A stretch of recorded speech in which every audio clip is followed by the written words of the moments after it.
আমার আল্লাহ বলে ওয়া ইন্নাহু লাকাসামুন লাউ তা'লামুনা আযীম।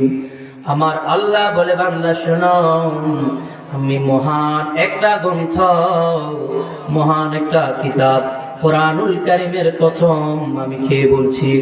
এ বান্দা শোনো, মহাগ্রন্থ কোরআনুল কারীমের কসম খেয়ে বলছি, যদি তোমরা জানতে, তোমরা বুঝতে আমার কোরআনটা কি, আমি আল্লাহর কালাম কি, তাহলে তোমরা ঘরে বসে থাকতা না, তোমরা কোরআনের মধ্যে এসে চলে আসতাম।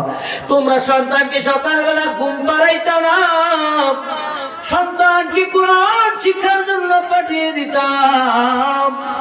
ও দরজানাকার মা বাবারা, আমার আল্লাহ কোরআনুল কারীমের কসম খেয়েছেন, আমরা যদি একটা কথা বলি, ওই কথাটা মানুষকে বিশ্বাস করানোর জন্য কসম করি।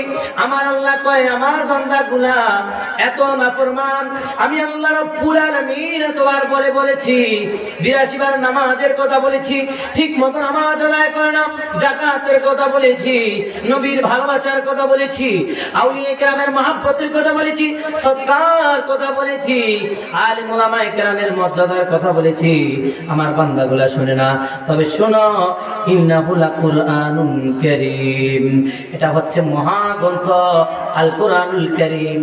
আমার আল্লাহ আল কোরআনুল কারীমের কসম খায়, তার মানে আল কোরআনুল কারীমের কসম খেয়েছে, এটা সাধারণ কোন গ্রন্থ নয়। এই কোরআনুল কারীমের সাথে যার সম্পর্ক লেগে যায়, যার তাল্লুক লেগে যায়, তার জীবন দামি হয়ে যায়। ও আমার দরজা এলাকার মা বাবারা, আপনাদেরকে আমি একটু বুঝিয়ে যাই, একজন হাফিজে কোরআনের, একজন আলেমের মর্তবা কেমন, একজন হাফিজে কোরআনের মর্তবা কেমন। যেমন একটা কাঠের সাথে আপনার ঘরে 30 পারা কোরআন যখন লেগে যায়, ওই শুকনা কাঠকে আপনি আর কাঠ বলেন না, রেহাল শরীফ বলেন। ওইটা কে পর্যন্ত আপনি তাজিম করেন, সম্মান করেন কি করেন না? আরে বাবা বলেন, করেন কি করেন না?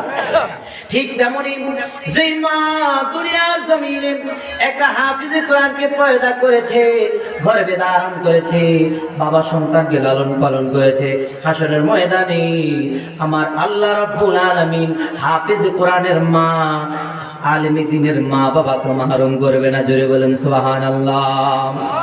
আমার নবী রাহমাতুল লিল আলামিন বলে, বান্দা শোনো, ও আমার উম্মত শোনো, আমি তোমাদেরকে জানাই, যে ব্যক্তি হাফিজে কোরআন হয়, একটা ছেলে যখন সকালবেলা কোরআনুল কারীমের তেলাওয়াত করার জন্য মুক্ত হয়ে চলে যায়, আউযু বিল্লাহ বিসমিল্লাহ দরস নেয়, নেওয়ার পর আলিফ বা তা সা এগুলা যখন পড়ে, আমার নবী বলে এই অক্ষরগুলা শিখার পরে, হরকত মদ মাখরাজ যখন শিখার পরে যে সে যখন কোরআনুল কারীমের সবক নেয়, শুধু সবক নেয়, সবক নেওয়ার পরে বানান করে পড়ার পরে যখন উচ্চারণটা শিখে সে কোরআন তেলাওয়াত করবে, আমার নবী রাহমাতুল লিল আলামিন ডেকে বলে, ও আমার উম্মত শোনো, ওই সন্তানটা যখন কোরআন তেলাওয়াতের উপযুক্ত হয়ে যায়, যখন সে ধীরে ধীরে কোরআন তেলাওয়াত করে, ওই সময়ে সে দ্রুত পড়তে পারে না, আস্তে আস্তে পড়ে, অনেক জায়গায় থেমে যায়।